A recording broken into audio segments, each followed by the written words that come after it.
ആരാധന നടക്കുമ്പോൾ അലക്ഷ്യമായി നടക്കുക, അലക്ഷ്യമായി സംസാരിക്കുക, അലക്ഷ്യമായി അസ്വസ്ഥരായി ഇരിക്കുക. ആരാധിക്ക് വരുന്നതായ ആളുകൾ ദേവാലയത്തിനുള്ളിൽ പ്രാർത്ഥനാപൂർവ്വം ഇരിക്കേണ്ടതിന് പകരമായി ദേവാലയത്തിന് പുറത്തും ഫെലോഷിപ്പ് ഹാളിലും ഇരിക്കുക. ആരാധന എത്രത്തോളം ഒരുക്കത്തോടു കൂടിയാണ്, ക്ഷമയോടെ, ഐക്യതയോടെ, പാരസ്പര്യത്തോടെ ആരാധിക്കാൻ കഴിയുന്നില്ല എങ്കിൽ ആരാധനയല്ല.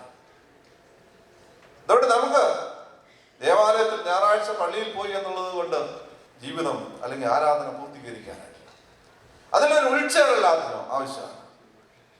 ഒരുങ്ങി വരുന്ന പുരോഹിതനോടൊപ്പം ആ ഒരുക്കത്തോടു കൂടി ആരാധനയെ സംബന്ധിക്കാൻ കഴിയുന്നില്ല എങ്കിൽ ആലയത്തിൽ വന്നിട്ട് അർത്ഥമില്ല.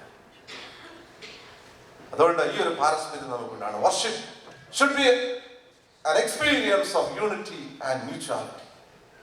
ദൈവത്തോട് ചേർന്ന് നമുക്ക് ആ വിധത്തിൽ വളരാനായിട്ട് നമുക്ക് കഴിയണം. 3, ഇവിടെ ഒരു ഡിവൈൻ ഇന്റർവെൻഷനാണ്.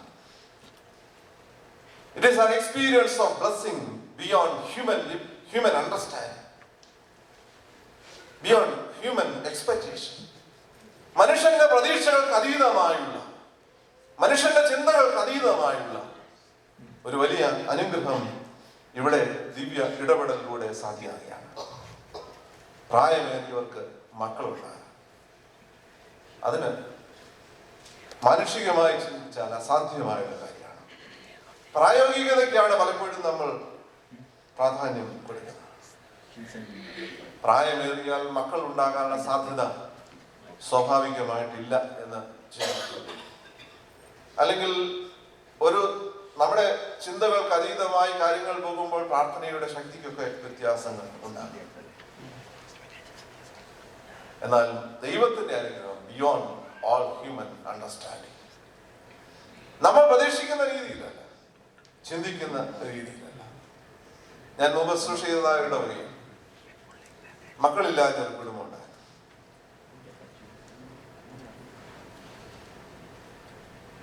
എന്നാൽ അദ്ദേഹത്തിന്റെ ഭാര്യ 60 വയസ്സായപ്പോൾ മരിച്ചു. 61-ാമത്തെ വയസ്സിൽ അദ്ദേഹത്തിന് ഒരു മകനുണ്ടായി. വീണ്ടും കല്യാണം കഴിച്ചപ്പോഴാണ് 61-ാമത്തെ വയസ്സിൽ അദ്ദേഹത്തിന് ഒരു മകൻ ഉണ്ടായി. വഴി ദൈവം തുറക്കുന്ന ഏത് വിധത്തിലാണ് നമുക്കറിയില്ല.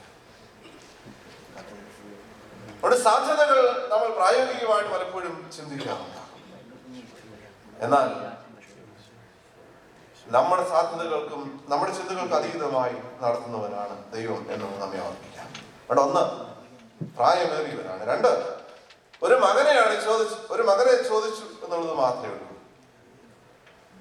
മറ്റുള്ളവർക്ക് ഉള്ളതും നമുക്കില്ലാത്തതാണ് നമ്മളെപ്പോഴും പ്രാർത്ഥിക്കുന്നത്. അവിടെ എല്ലാവർക്കും മക്കളുണ്ട്, തനിക്ക് മക്കളില്ല. അതിന്റെ ശാപവും പ്രയാസവും ഒക്കെ തനിക്കുണ്ട്. അതുകൊണ്ട് മറ്റുള്ളവർക്കുള്ളത് തനിക്കില്ലാത്തതും ദൈവത്തോട് പ്രാർത്ഥിച്ചതാണ്. എന്നാൽ നമ്മൾ കാണുന്നുണ്ട് ഒരു മകൻ കിട്ടുന്നുണ്ട്. എന്നാൽ ആ മകനെ സംബന്ധിച്ചോളം അവന്റെ പ്രത്യേകത എന്ന് പറയുന്നത് a unique son for a unique mission. വളരെ വ്യത്യസ്തനായുള്ള ഒരുവനെയാണ് ലഭ്യമാകുന്നത്. ഈ ബ്ലെസ്സിംഗ് എന്ന് പറയുന്നത് അത്തരത്തിൽ ശ്രദ്ധേയമാണ്. മറ്റൊന്ന് നമ്മൾ കാണുന്ന ഈ ബ്ലെസ്സിംഗ് ഒരു ഫാമിലിയുടെ മാത്രം, ഒരു കമ്മ്യൂണിറ്റിയുടെ മുഴുവനാണ്, ഒരു സമൂഹത്തിന്റെ മുഴുവൻ അനുഗ്രഹമായി മാറുകയാണ്. 14 വാക്യങ്ങൾ വായിക്കുമ്പോൾ അത് അവിടെ പറയുന്നത് അനേകർക്ക് അനുഗ്രഹമായി തീരാനായിട്ട് പോകുന്നു. He will be great in the sight of the Lord. നമ്മുടെ മക്കൾ ലോകത്തിന്റെ മുമ്പിൽ വലിയവരാകാൻ നമ്മൾ ശ്രമിക്കാറുണ്ട്. We are trying to make our children great in the sight of the world. ഈ പൈതലിനെ കുറിച്ച് പറയുന്നു He will be great in the sight of the Lord. കർത്താവിന്റെ സന്നിധിയിൽ ഉന്നതനായി തീരും. നമുക്ക് അത്തരത്തിലുള്ള വലിയ അനുഭവക്കാരായി തീരാൻ നമുക്ക് ദൈവകരങ്ങളിലേക്ക് സമർപ്പിക്കാം. കുടുംബം it should be an experience of unity and mutuality. നമ്മുടെ ആരാധന it should be an experience of unity and mutuality. അത് സാധ്യമാകുമ്പോൾ ഡിവൈൻ ഇന്റർവെൻഷൻ സാധ്യമാകും. അതിലൂടെയാണ് നമ്മുടെ പ്രതീക്ഷകൾക്ക് അതീതമായി, സാധ്യതകൾക്ക് അതീതമായുള്ള ദൈവിക അനുഗ്രഹങ്ങൾ സാധ്യമാകും. നമുക്ക് ജീവിതത്തിലേക്ക് തിരിഞ്ഞു നോക്കാം. കുടുംബം, ഫാമിലി എങ്ങനെയാണ്? വിവാഹത്തിലൂടെ ഈ പാരസ്പര്യത്തിന് വേണ്ടി പ്രതിജ്ഞയെടുത്തവരാണ്. പരസ്പര സ്നേഹം എങ്ങനെയുണ്ട്? പരസ്പര ഐക്യം എങ്ങനെയുണ്ട്? പരസ്പര ബഹുമാനവും കരുതലും പങ്കുവയ്ക്കലും എങ്ങനെയുണ്ട്? ഫെയ്ത്ത് കമ്മ്യൂണിറ്റിയായി ദൈവം നമ്മെ വിളിച്ചിരിക്കുന്നു. ഇന്ന് കൽപ്പന വായിച്ചപ്പോൾ പറഞ്ഞതുപോലെ ദീർഘനാളുകൾക്ക് മുമ്പ് ദൈവം ഇവിടെ കൊണ്ടുവന്നു. ആ വലിയ പൈതൃകം കാത്തു സൂക്ഷിക്കാൻ തീക്ഷ്ണതയോടുകൂടെ പ്രവർത്തിച്ചു. ഇന്ന് നമ്മുടെ തീക്ഷ്ണത എങ്ങനെയാണ്?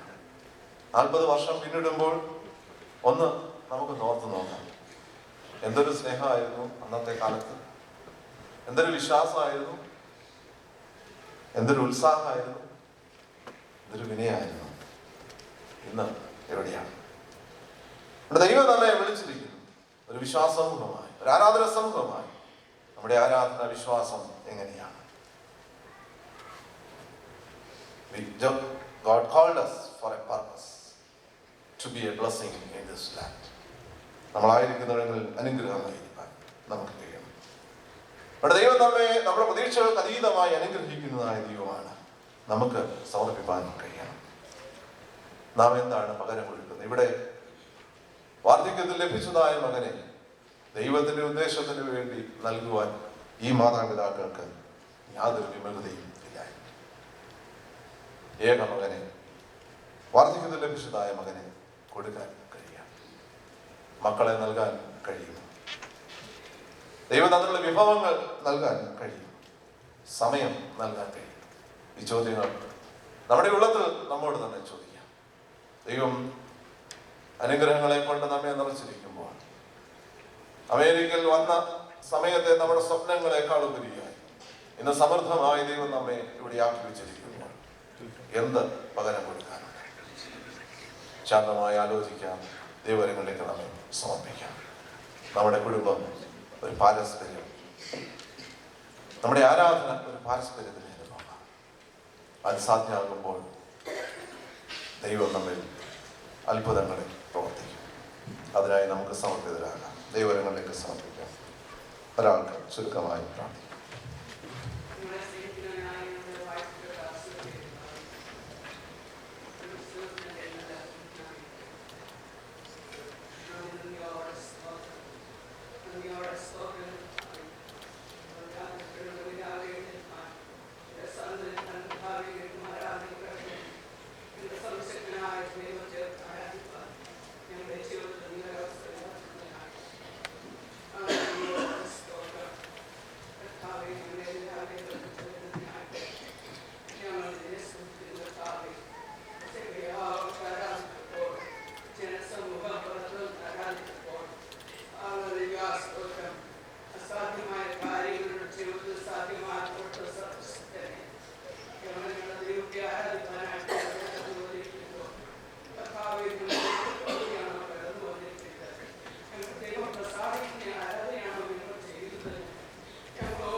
careless